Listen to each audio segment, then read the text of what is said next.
मन्नू अपनी जेब से फूलों की माला निकालकर अपने पिता की तस्वीर पर चढ़ाने लगता है कि तभी छवि आकर उसका हाथ पकड़ लेती है। तेरा दिमाग खराब हो गया? वो पापा है तेरे। पापा है नहीं, पापा थे। तभी उनके दरवाजे पर दस्तक होती है। मन्नू जाकर दरवाजा खोल देता है। हाँ जी। ओ, सरपंच जी ने पंचायत रखवाई है और आपको भी बुलाया है।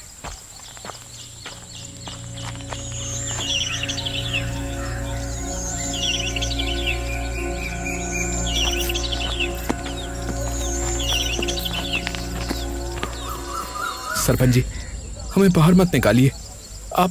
आप लोगों का जो भी कर्जा है वो मैं उतार दूंगा।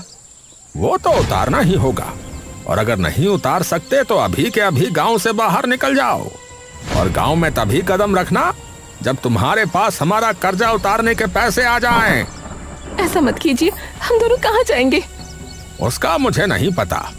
इन लोगों के पास भी इतना पैसा नहीं था, लेकिन फिर भी उन्होंने तुम्हारे पति पर भरोसा करके उसे पैसे दिए, और बदले में उसने क्या किया है? उसने क्या किया? पैसे लेके भाग गया। तो अभी के अभी तुम भी गांव से बाहर निकल जाओ। मन्नू और छवि बिना कुछ कहे चुपचाप वहाँ से चले जाते हैं।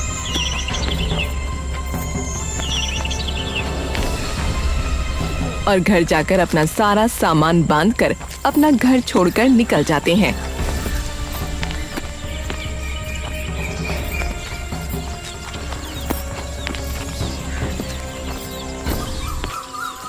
इतनी इज्जत करते थे गांव में लोग उनकी, और उन्हीं लोगों को धोखा देते हुए उन्हें जरा भी शर्म नहीं आई।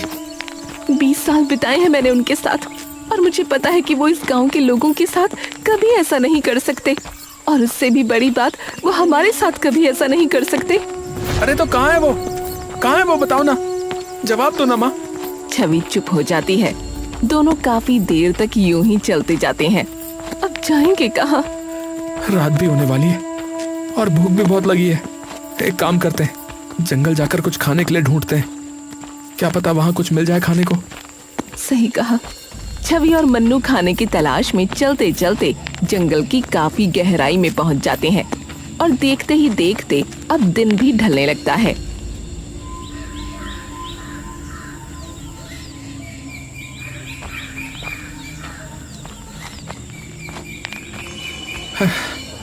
माँ, यहाँ तो ना कोई फल, ना ही सब्जी, ना ही कुछ दिख रहा है। बेटा, लगता है हम जंगल की बहुत गहराई में पहुंच चुके हैं। अब तो मुझे डर भी लग रहा है। अरे चिंता मत करो माँ, मैं हूं ना। तभी अचानक पीछे से किसी की गूंजती हुई आवाज मन्नू और छवि के कानों में पड़ती है। कौन हो तुम दोनों? टिम्बा की ऐसी सख्त आवाज सुनकर मन्नू और छवि वहीं जम से जाते हैं। मैंने पूछा तुम दोनों कौन हो और यहाँ क्या कर रहे हो? मन्नू और छवि हिम्मत करके पीछे की ओर घूमते हैं, और जैसे ही वो पीछे मुड़ते हैं उन्हें दिखता है कि उनके सामने 2 लोग खड़े हैं जिनकी वेशभूषा एकदम अलग है।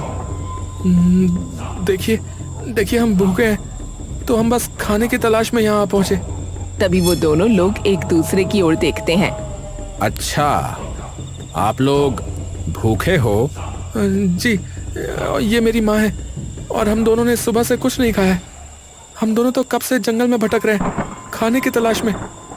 अच्छा, तो ऐसा बोलते ना, आइए हमारे साथ। ये सुनकर मन्नू और छवि के चेहरे पर कुछ शिकन सी आ जाती है। देखिए, आप लोग डरिए मत। हम लोग वेदा कबीले के लोग हैं। आपने हमारे वेदा कबीले का नाम वैसे भी सुना ही होगा, और भूखों को खाना खिलाना तो हमारे कबीले का सबसे बड़ा नियम है। तो आप बेझिझक हमारे साथ आ सकते हैं। टिम्बा मन्नू और छवि को अपने साथ घर ले जाता है। आप बैठिए, मैं कुछ देर में खाना तैयार कर देता हूँ। थोड़ी देर में ही टिम्बा खाना तैयार कर मन्नू और छवि के सामने परोस देता है। खाने की महक सूंघकर मन्नू और छवि की भूख दोगुनी हो जाती है। वाह भाई वाह, महक तो बड़ी जबरदस्त आ रही है। अरे, आपने आज तक ऐसा खाना कभी खाया नहीं होगा। ये खाना हम अपने पूर्वजों के बनाए खास मसालों से बनाते हैं। ये सब्जी किस चीज की है? ये है बैंगन और टमाटर की चटनी। छवि और मन्नू जैसे ही वो चटनी चखते हैं तभी उनकी जुबान झनझना उठती है। बैगन और टमाटर की चटनी, वो भी इतनी स्वादिष्ट। कैसे हो सकती भाई, कैसे हो सकती है? मैंने कहा था ना, और हमारे कबीले का आलू भात तो सबसे ज्यादा स्वादिष्ट है। मन्नू और छवि खुश होकर वो खाना खाने लगते हैं। थोड़ी देर बाद, वैसे आप लोग सुबह से भूखे घूम क्यों रहे हैं? और आपका घर कहाँ है? मन्नू और छवि दुख भरी नजरों से एक दूसरे की तरफ देखते हैं। क्या हुआ? माफ कीजिएगा अगर मैंने कुछ गलत पूछ लिया हो तो। नहीं नहीं, ऐसी कोई बात नहीं है, लेकिन हमारी कहानी काफी दुख भरी है। मतलब मैं कुछ समझा नहीं। दरअसल हम यहीं पास के एक गांव में रहते थे। मेरे पति राकेश कुमार की गांव में खूब इज्जत थी क्योंकि वो शिक्षक थे। लेकिन एक दिन उन्होंने सरपंची से कहकर गांव की चौपाल में एक पंचायत रखवाई, जहां वो गांव वालों के लिए एक प्रस्ताव लेकर आए थे। सरपंच जी, आप सब जानते हैं कि हमारे खेतों की सबसे बड़ी परेशानी सिंचाई है। कभी बिजली समय पर नहीं आती, और जब डीजल वाली मोटर चलाते हैं तो हर महीने तेल में हजारों रुपए लग जाते हैं। ऊपर से मोटर खराब हो जाए तो अलग खर्चा। अब बात तो तेरी ठीक है राकेश, पर अब तूने ये मुद्दा उठाया क्यों है भाई? तेरा आखिरकार प्रस्ताव है क्या? देखिए सरपंच जी, मेरा मुद्दा है सोलर पैनल का। अगर हम सोलर पैनल लगवाते हैं तो सालों तक ना बिजली का बिल आएगा, ना तेल का खर्चा, और जब चाहो तब पानी भी मिल जाएगा हमें। ये सुनकर गांव के सभी लोग हैरान हो जाते हैं। हैं? अरे भाई, ये सोलर पैनल आखिर क्या है भाई? और आखिर ये कैसे काम करता है? देखिए, सोलर पैनल एक तरीके का यंत्र है जो कि रोशनी को, यानी कि जो धूप आती है ना, उसको बिजली में बदल देता है। अरे भैया, अरे ये तो बड़ी चमत्कारी चीज है फिर तो। पर ये हमें मिलेगी कैसे भैया? उसकी चिंता आप लोग मत करो, वो सब आप मुझ पर छोड़ दो। लेकिन इस आधुनिक सुविधा के लिए थोड़ा पैसा लगेगा, जिसमें सभी गांव वालों को मेरी मदद करनी पड़ेगी, और इसीलिए मैंने अभी पंचायत को इकट्ठा किया है। अब कितना पैसा लगेगा? लगभग 8 से 10 लाख रुपए लगेंगे। ये सुनकर सभी गांव वाले थोड़ी देर के लिए हैरान और परेशान हो जाते हैं। देखो भाई, इस गांव में लगभग सभी लोग खेती बाड़ी का काम करते हैं, तो ये साधन सिर्फ एक इंसान के नहीं बल्कि पूरे गांव की प्रगति के लिए बहुत काम आएगा। आप सब लोगों को तो पता ही है कि हमारे गांव में बिजली की सुविधा कैसी है।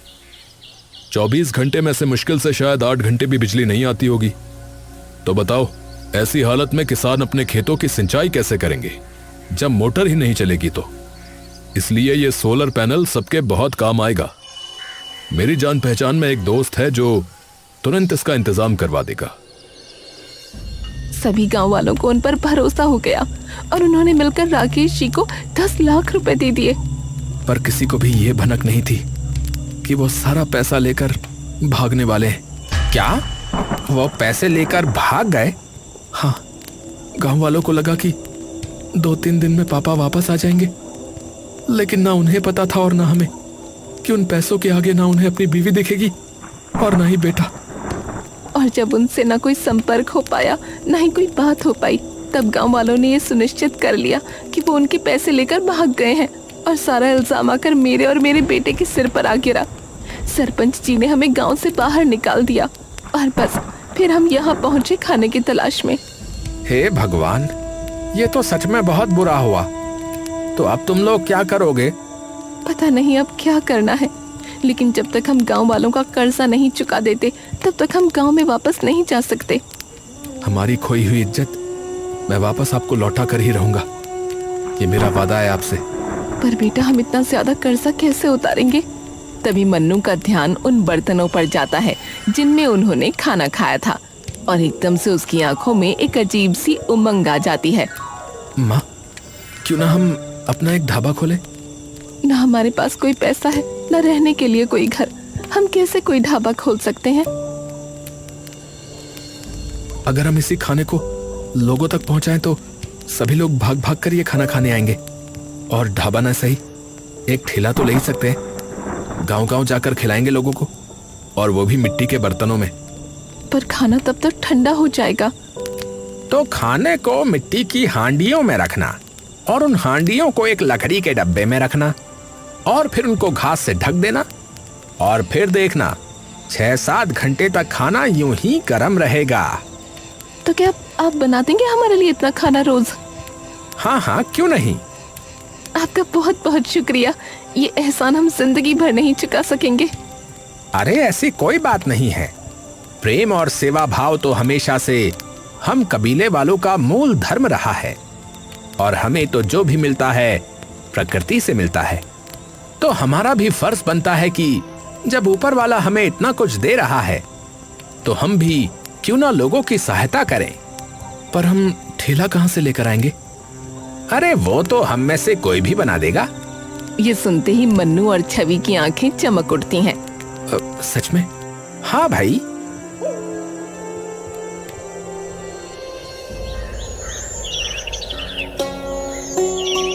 कुछ ही दिनों में टिम्बा उनके लिए ठेला बनाकर तैयार कर देता है।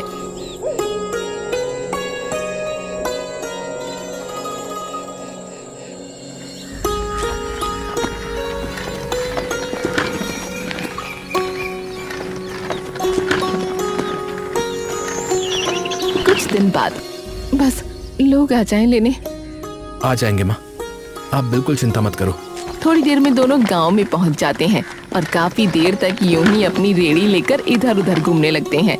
अरे ले लो केले की सब्जी, आलू भात, बैगन टमाटर की चटनी। अरे ले लो, अरे आओ आओ भैया, अरे अरे आइए आइए। तभी ये सुनते ही कुछ गांव वाले उनके पास आते हैं। अरे भाई, ये सब्जी तो पहली बार सुनी है, क्या है? अरे काका, एक बार खा के तो देखो, उंगलियां चाटते रह जाओगे। हाँ, उंगलियां चाटते रह जाओगे? ऐसी क्या चीज है भैया? अच्छा भाई, जरा खिलाओ चखाओ, हम भी तो चखें, देखें कि कैसी है ये केले की सब्जी। और मुझे जरा वो आलू भात चखाना, जरा देखते हैं कैसा है। रोटी वगैरह नहीं है क्या इसके साथ? नहीं काका, अभी रोटी तो नहीं है, पर हाँ बहुत जल्दी रोटी बनाना भी शुरू कर देंगे। मन्नू उनके लिए आलू भात कटोरी में डालकर दे देता है।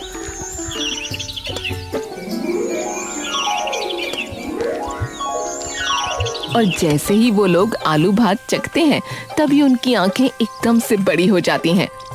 अरे भाई क्या जादू बना दिया! ये इतनी स्वादिष्ट सब्जी तो मैंने अपनी जिंदगी में नहीं खाई। अरे भाई वाह वाह, मजा ही आ गया भैया इस केले की सब्जी में से तो। आहा, ये तो बिना रोटी के भी खूब स्वादिष्ट लग रही है भैया। भाई मेरे घर के लिए भी बांट देना भैया, जरा 4 कटोरी। मेरी भी भैया, मेरी भी। मन्नू उनकी सब्जियां मिट्टी की कटोरियों में डालकर उन्हें ऊपर से केले के पत्तों में बांध कर दे देता है।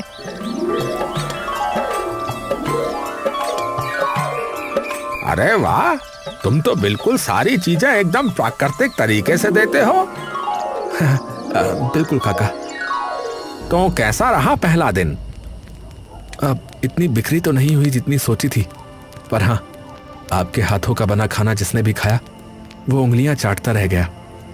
कोई बात नहीं बेटा, आज तो पहला दिन था ना, धीरे धीरे करके भगवान की दया से बढ़िया चल जाएगा काम।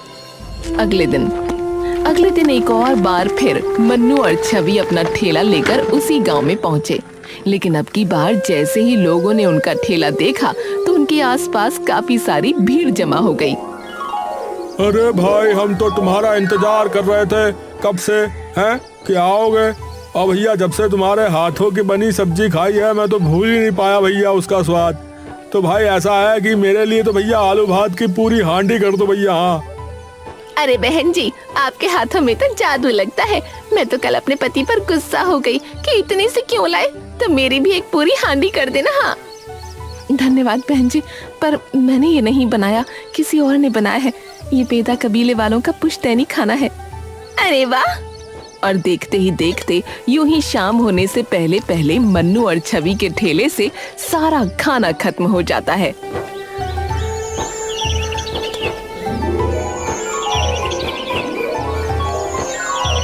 और यूं ही देखते देखते कई महीने बीत जाते हैं और उनका वो जंगली खाने का ठेला इतना कामयाब हो जाता है कि कुछ ही दिनों में मन्नू और छवि अपना ढाबा खोल लेते हैं। छवि आंखों में आंसू लिए ढाबे का फीता काटती है। मिल गई बेटा, हमारी खोई इज्जत हमें वापस मिल गई। अभी तो कर्ज चुकाना बाकी है माँ, अभी हमारे गांव में जाना बाकी है। मन्नू की आंखों में वो बेचैनी देख छवि कुछ देर के लिए स्तब्ध रह जाती है और कुछ ही देर में पूरा ढाबा लोगों से भर जाता है।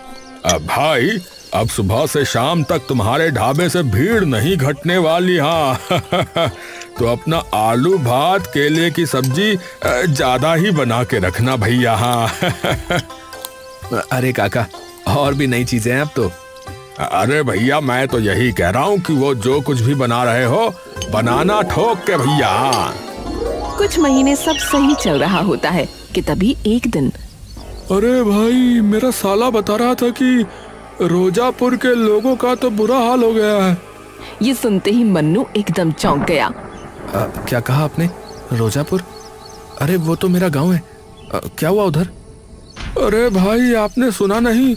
वहाँ तो बाढ़ आई है, बहुत जबरदस्त। सभी लोगों के खेत डूब गए हैं और कई लोगों के तो घर भी चले गए भैया।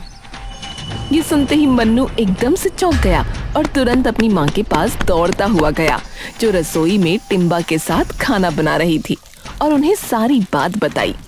उन लोगों की मदद करनी होगी माँ, लोग पता नहीं कैसी हालत में होंगे इस वक्त।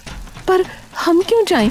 जब हमारा ऐसा हाल था तब किसी ने भी आकर पूछा हमसे कि हम कैसे हैं, और किसी ने भी रोकना नहीं चाहा जब सरपंच जी हमें गांव से बाहर निकाल रहे थे। माँ, पर आप ये भूल गई कि जब हमें जरूरत थी तो टिम्बा भैया ने भी तो हमारी मदद की थी। तो जब भगवान हमें इतना दे रहा है तो हमारा भी फर्ज बनता है कि उनके बनाए लोगों की मदद करें। और मैं मानो चाहे ना मानो, नुकसान तो उनका हुआ था। पापा उनके भी पैसे लेकर भागे थे, तो उनका गुस्सा होना गलत नहीं है। काकी बात मन्नू ठीक कह रहा है। आप और मन्नू जाओ, मैं हूं ना यहाँ। छवि सुनते ही कुछ देर के लिए शांत हो जाती है। ठीक है। छवि और मन्नू तुरंत अपने गांव की ओर निकल जाते हैं और दोपहर तक वो अपने गांव में पहुंच जाते हैं।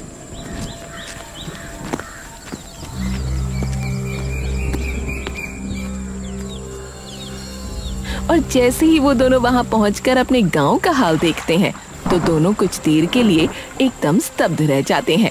गांव के चारों ओर शोक का माहौल होता है। गांव का हर खेत बाढ़ में डूब चुका होता है। सब लोग कहाँ हैं? शायद चौपाल में बैठे होंगे। मन्नू और छवि तुरंत चौपाल चले जाते हैं।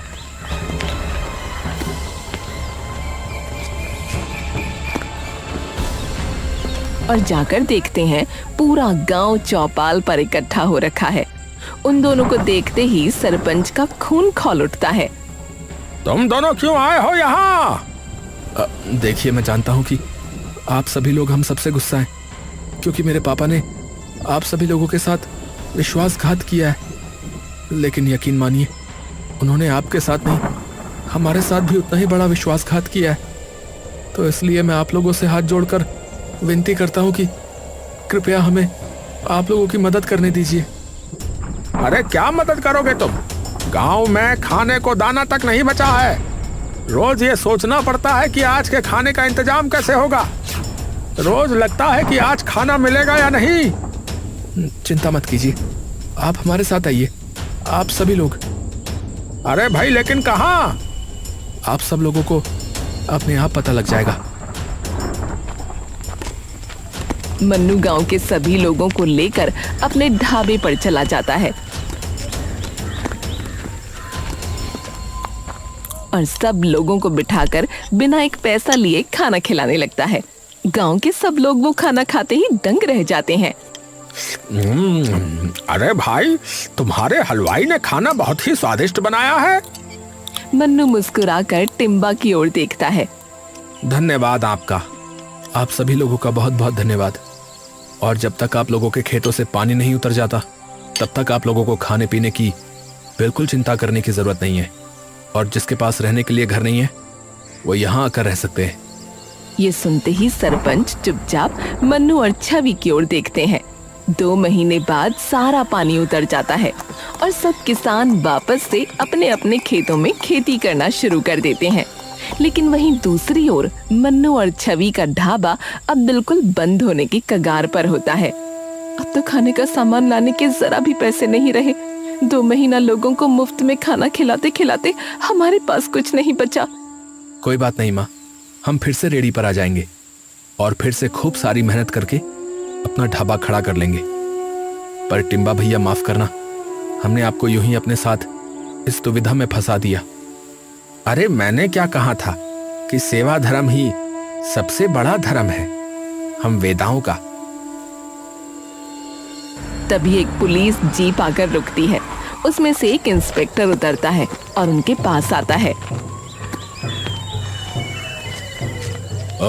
क्या आप लोग राकेश कुमार के परिवार से हैं? छवि घबराकर सर हिला देती है। जी मेरे पापा हैं, पर क्या हुआ? इंस्पेक्टर धीरे से एक थैला मन्नू के हाथ में दे देता है। मन्नू खोलकर देखता है तो उसमें बहुत सारे पैसे होते हैं। ये क्या है? ये वो पैसे जो आपके पापा ने गांव वालों से लिए थे। क्या? मैं कुछ समझ नहीं पा रहा। वो तो पैसे लेकर भाग गए थे ना सर? नहीं, वो पैसे लेकर भागे नहीं थे। दरअसल जिस दोस्त पर उन्होंने सोलर पैनल लाने के लिए भरोसा किया था उसने राकेश जी से पूरे पैसे ले लिए और फिर गायब हो गया। और फिर राकेश जी हमारे पास आए और उन्होंने हमें सारी बात बताई। उन्होंने कहा था वो गांव वापस खाली हाथ नहीं जा सकते। तो पर हमें उस इंसान के बारे में कुछ पता नहीं लग पाया, तो उन्होंने कई जगह जाकर उस आदमी के बारे में जानकारी इकट्ठी करनी शुरू कर दी और आखिरकार हमें फोन करके उसका ठिकाना बताया। हम तुरंत वहां पहुंचने के लिए निकले, लेकिन उससे पहले ही उन लोगों को पता लग गया कि राकेश जी ने पुलिस को खबर कर दी है। इंस्पेक्टर कुछ पल के लिए रुकता है और अपनी टोपी सर से उतार लेता है। जब हम पहुंचे तब तक बहुत देर हो चुकी थी। हम उन ठगों को तो पकड़ पाए, लेकिन राकेश जी को नहीं बचा पाए। उन लोगों ने राकेश जी जैसे कई लोगों को ठगा था, तो उन्हीं की वजह से आज न जाने कितने लोगों को उनके हक के पैसे मिले हैं। राकेश जी भागे नहीं थे, वो लड़ रहे थे। ये सुनते ही मन्नू और छवि वहीं बिखर जाते हैं और फूट फूट कर रोने लगते हैं। अरे संभालो संभालो आप दोनों खुद को, वो भी ऊपर खुश नहीं होंगे आपको ऐसी हालत में देखकर। मैं उनका बेटा कहलाने के लायक नहीं हूं। न जाने क्या क्या भला बुरा बोल दिया अपने ही पिता के बारे में। आप सही थी मां। तभी टिम्बा उन दोनों को संभालने लगता है। सबसे पहले तो आपको उनकी इज्जत और उनका सम्मान वापस दिलाना होगा उन्हें, ये सच सभी गांव वालों को बता करके। इंस्पेक्टर साहब, क्या आप खुद उन्हें ये बात बता देंगे? जी बिल्कुल। वो सब लोग गांव जाते हैं और उन्हें सारी बात बता देते हैं, जिसे सुनकर सारे गांव वाले भावुक हो जाते हैं। अरे एक बेटा है जिसने हमें बिना कुछ कहे 2 महीने तक खाना खिलाया, इतने लोगों को रहने के लिए छत दी, और एक बाप था जिसने हमारे पैसों के लिए अपनी जान दे दी। और हमने क्या किया? इन पे शक, इन्हें गांव से बाहर निकाल दिया। अरे माफ कर देना मन्नू बेटा, हमें माफ कर देना। मन्नू वो पैसे सरपंच जी को दे देता है। ये आप सभी के पैसे। ये अब तेरे हैं बेटा, इससे तू अपना ढाबा खोल नया। मन्नू चौंक कर उन सभी लोगों को देखता है और छवि चुपचाप ऊपर आसमान की ओर देखने लगती है। हमें बचाने के लिए शुक्रिया, और मुझे अकेला छोड़ जाने के लिए मैं जिंदगी भर माफ नहीं करूंगी। आप चाहे मुझे ऊपर आने के बाद कितना ही मनाने की कोशिश करो। कुछ ही दिनों में मन्नू अपना ढाबा अपने गांव में फिर से खड़ा कर देता है, पर अब की बार ढाबे का नाम होता है राकेश ढाबा।